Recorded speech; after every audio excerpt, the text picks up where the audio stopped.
Marshall TV. Usisahau kusubscribe, kushare na kucomment.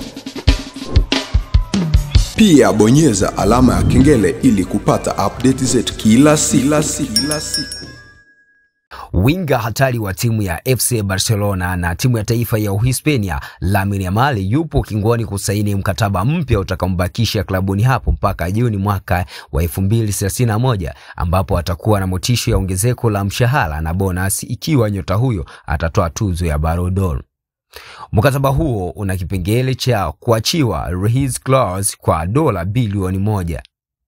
Yamal ni miongoni mwa wachezaji wanaowania tuzo ya Ballon d'Or kwa mwaka 2025 baada ya kuwa na msimu bora, na ambapo atachuana na wakali kama Ousmane Dembele wa PSG na timu ya taifa ya Ufaransa, Lamine Yamal wa FC Barcelona ambaye ndio yeye mwenyewe na timu ya taifa ya Uhispania, Rafinha wa FC Barcelona na timu ya taifa ya Brazil, Mohamed Salah Mwarabu huyo ambaye anakiwasha Liverpool na timu ya taifa ya Misri, Kylian Mbappe Lotte wa klabu ya Real Madrid na timu ya taifa ya Ufaransa, Donnarumma wa PSG na timu ya taifa ya Italia, na Pedri wa FC Barcelona na timu ya taifa ya Uhispania. Hao ndio watu ambao wanashindana kuwania tuzo ya Ballon d'Or mwaka 2025.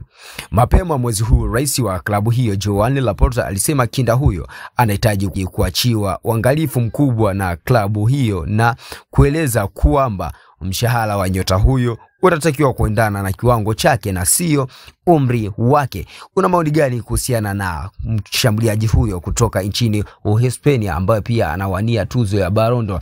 Kama unaamini kuwa atachukua tuzo hiyo, dondosha comment yako hapo chini ili tujue maoni yako ni yapi kuhusiana na hili. Mimi nakufahamisha kupitia Marshall TV, mimi ni @optionmemories_255, ila usisahau kusubscribe YouTube channel yetu na kubonyeza alama ya kengele wa kwanza kupata video zetu kila siku tunapo update.